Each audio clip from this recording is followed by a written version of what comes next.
These are the moments when you realize that you're an adult.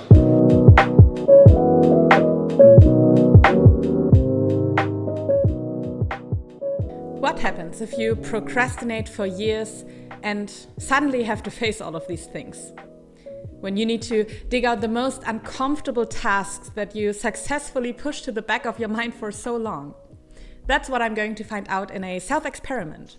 For one entire week, I challenge myself to not procrastinate on anything in my life. So tomorrow has finally come for me. I'll not only take care of uncomfortable tasks at work or household chores, although there are many of them as well, more than I thought actually, but I also won't procrastinate on replying to messages that have been marked as unread forever, not procrastinate on sleep because I'm on my phone in the evening, not procrastinate on getting up in the morning when again being on my phone, and also not on all these general topics that we actively need to make time for because otherwise they'll just never be taken care of, like saving for retirement, making doctor's appointments, donating clothes I don't wear anymore, and so on. Why am I doing that? Well, first because I like to challenge myself. I think we can only grow if we leave our comfort zones every now and then.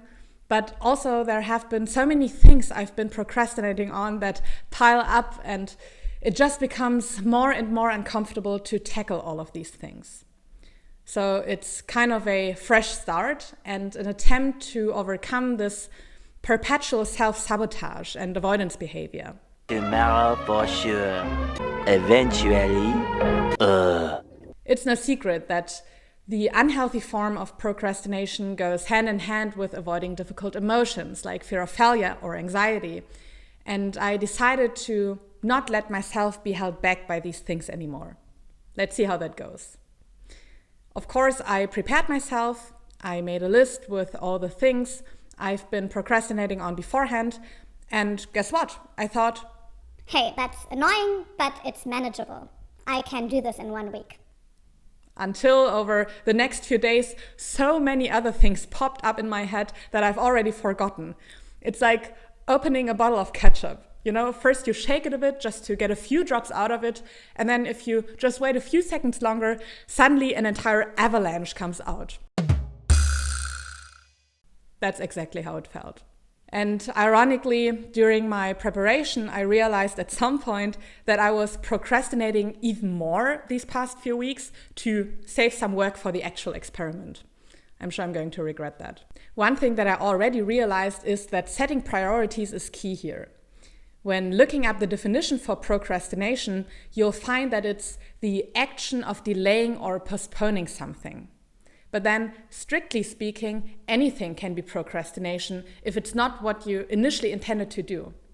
Cleaning my kitchen can be a task that I no longer want to delay, but it can also be a form of procrastination if there's something more important that needs to be done and that I'm avoiding. For example, writing a new article for FlowLab or doing my taxes.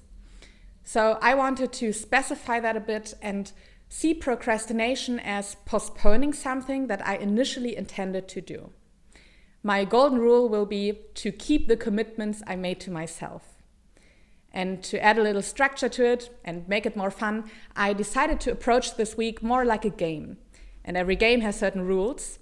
That's why I decided that every task I've procrastinated on will be added to my calendar to keep an overview. I will use the time blocking strategy to avoid fooling myself and convincing me that something else is much more important right now, which means I decided in advance which task to do in a certain time frame. Every task will be tackled in the dedicated time block. There's a schedule for the entire week, but I can rearrange the tasks at the beginning of the day in case something unplanned pops up. Afterwards, there's no spontaneous rescheduling allowed. If the time assigned to a task is not sufficient to complete it, I'll block a new time frame to continue working on it. With this in mind, I made my schedule, planning out when to do what and trying to build a new routine for this week. I'll hopefully save some time in the morning when getting up right away instead of being on the phone for another half an hour or so, and can already tackle the first things before starting to work. I will do a few smaller things during lunch break and mainly block some time in the evening for these general bigger tasks. And since I'm also not revenge bedtime procrastinating this week, I'll hopefully have some time to read in the evening. Revenge bedtime procrastination, so delaying your sleep to be on your phone after a packed day, is, by the way, something we discussed in another video. So if doom scrolling and sacrificing your sleep sounds familiar, check it out and learn how to overcome it. Other than that, I'm ready.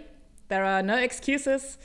I'm excited, a bit scared, but with all that being said, I'd say let's see how things go.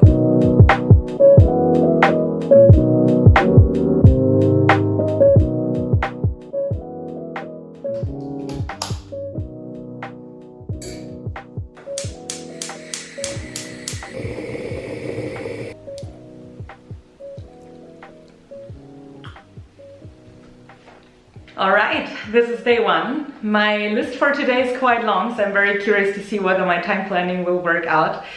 I need to make a few phone calls now, some doctor's appointments, and I kind of try to batch similar tasks together to be more efficient.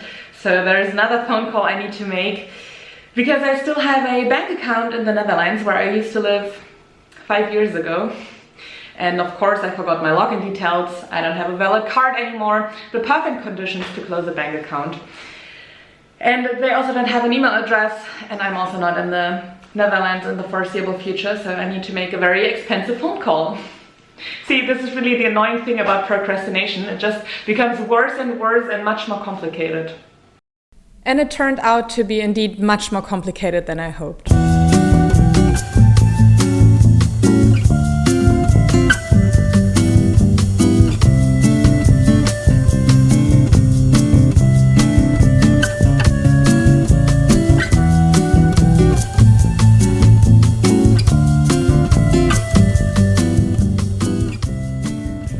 What a frustrating start. They either didn't pick up, changed their opening hours, for some reason don't have an existing phone number anymore, or couldn't help me out. And it just reminded me why it's so easy to put things off, especially when you're dependent on other people, on getting feedback on external structures and so on. Some tasks simply cannot be finished in one session because I want to start working now, and I need to revisit them again and need to muster up the motivation and the self-control again to continue working on them. There's no instant reward of getting started, and that's why I really need to remind myself of my higher goal in mind and why it's worthwhile to stay focused and persistent, because there are 6.5 more days to go. And this was not the only challenge. I'm trying to squeeze all of these things into my normal working day and social life, but of course I can't just keep my usual rhythm. I was really low on energy and had less resources left for work or for exercise, and although I still show up, there have been better performances. But I knew it's about the commitments I made to myself. So I decided to hang in there. And the amazing thing was, once I overcame the first struggle, I built momentum. Good morning. I'm on my way to spinning class now. It's 7 something. There's already some light out. And it was really hard to get up this morning. Although it's only always this tiny moment of getting up and leaving the bed that is hard, and everything that comes after it is fine, and I never regret doing sports in the morning. And I actually always have a quote from, I think it's the flow session Eyes on the Prize, maybe it was a different one, but I always have that in my mind when going to spinning class, which is, what's worse, the blood, sweat and tears you may need to invest now to get the ball rolling and pave the way for success, or not investing the effort in the first place but having to ask yourself eternally whether you could have done more. I think it's so powerful, and it always motivates me to push through and now to keep the ball rolling. All right, let's go. I didn't question my plans anymore. I just got to work and I was surprised of how much I'm capable of getting done in one day if I commit myself beforehand. I brought myself to do these one-time tasks that urgently needed to get done, like this one. Oh God, how many things can you possibly procrastinate on? There is another skeleton in my closet, which is my bike, which has been locked for 2.5 years in my courtyard now because I lost one of the keys, and instead of taking care of it, I simply never took the bike anymore. Makes sense, right? And I see there is some ivy growing around it already. Okay, wow. I'm a bit scared that my neighbors see me down here and realize that this has been my bike all the time, occupying this very limited space so that others have to put their bikes here. I feel a bit bad. Yeah, so I have to lower my voice a bit and hurry up. I have friends coming over now helping me to carry that bike to a lock and key service, and hopefully they can break the lock. And I hope they don't think it's stolen because I don't have any proof that this is my bike. 2 very boring minutes later. We did it! My bike is free again. Okay, you didn't see anything. I'm very relieved now. One neighbor caught me though, but I think it's fine. Okay, what an accomplishment. I even completed the very serious topics like writing my advanced decision, which looked like this. I also took care of more general things that just pop up once in a while. I'm getting a new passport now.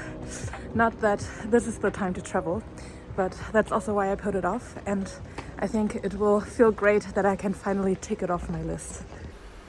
And I learned something about myself. I had a big cleaning session today. I cleaned the sieve of my washing machine, all the drains, and wanted to vacuum the space under my bed. But my vacuum cleaner is quite old and just doesn't have that much power anymore. At least that's what I thought, until I found extra filters under my bed.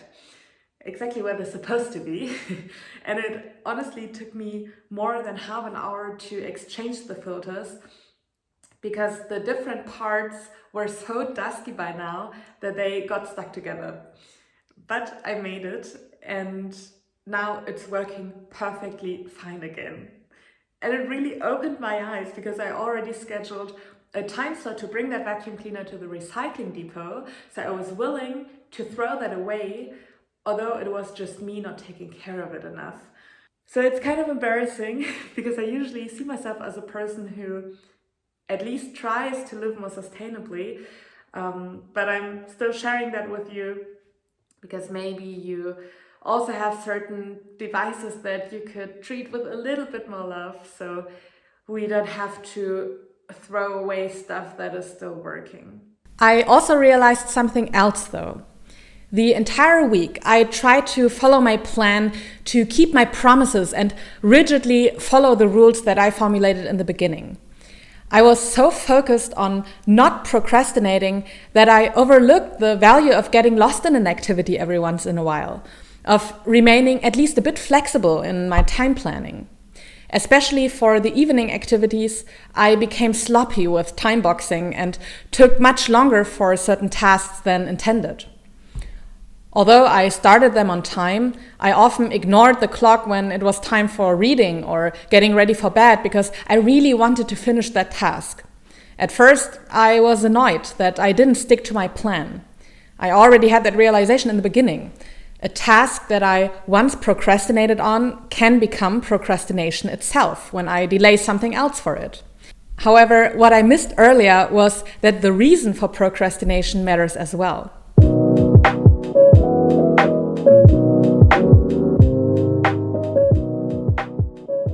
Life doesn't always play according to plan. It's okay to procrastinate on some tasks to finish something else. It's setting priorities. The crucial distinction here is whether this is a conscious and thought-through decision or an excuse. I'm a psychologist myself and already read a lot about the topic. And still, it was only when I experienced it myself that I realized my definition of procrastination that I formulated in the beginning was too generic. I defined it as delaying something that I initially intended to do. But it's even more nuanced. In the literature, there's a difference between passive and active procrastination. You can procrastinate on something because it's uncomfortable, scary, boring, or complicated. We're procrastinating because we want to avoid it. That's passive procrastination. It's delaying to terminate a bank account in a foreign country, which can be very complicated once you forgot your login details.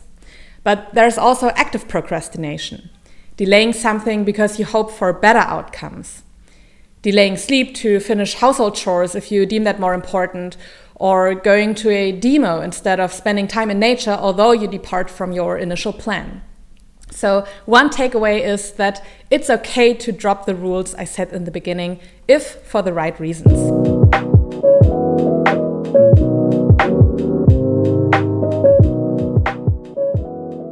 I used active procrastination, but for the sake of remaining motivated.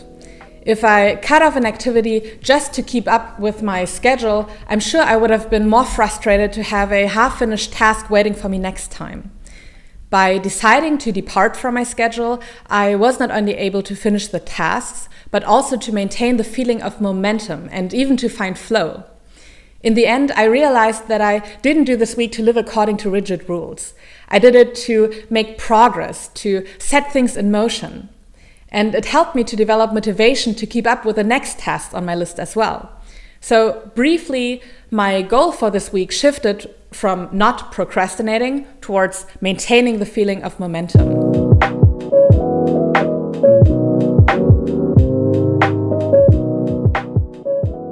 Creating momentum can require flexibility at times. There is no value in stopping an activity before momentum has built only to stick to your schedule. Of course, it's important to commit yourself to your tasks and to set up a structure, but it's just as important to remain flexible in your time planning so you can lose yourself in the process. Next time, I'd still make a schedule, but a more flexible one, where I'm able to switch things around and extend certain activities if this means I can finish them and build momentum. From a research perspective, for psychological momentum to occur, you'll need at least two things: an initial success to build upon and the right mindset. Momentum is why success breeds success. Let us know in the comments if you're interested in learning more about psychological momentum and how to build it, or also if you have any other topic suggestions. We'll read everything and we'll definitely consider your ideas. Other than that, I hope you liked this video.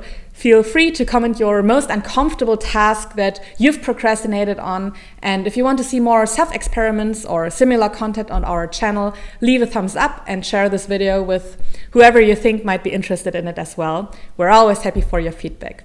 Take care and see you next time.